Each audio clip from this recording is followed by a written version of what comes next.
Salam uşaqlar, biz indi oynayacağıq. Sarı və qırmızı qapı. Amma məncə o fake'dir. Gəlin oynayaq.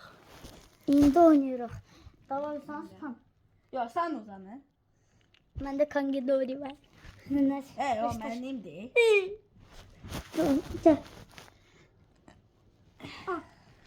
Otur burada. Otur.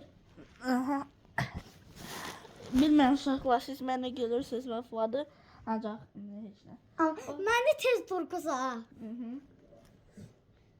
Amma bu həyatda eləmişdi o yalancıydı. Amma evdə o həqqi ola bilər. O rus dilində deyirlər. Красная дверь, желтая дверь, дверь любого цвета. Красная дверь, желтая дверь, дверь любого цвета. Siz nəsə görürsünüz? Heç nə gəlmədi.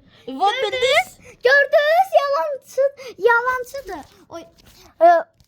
Biz rusca dedik, onca bu rus oyunudur da. Bunu rusca danışmaq lazımdır. Görürsünüz, bu yalandır. Hamı inanır o oyuna. Heç kim inanmasın elə qəribə şeylərə.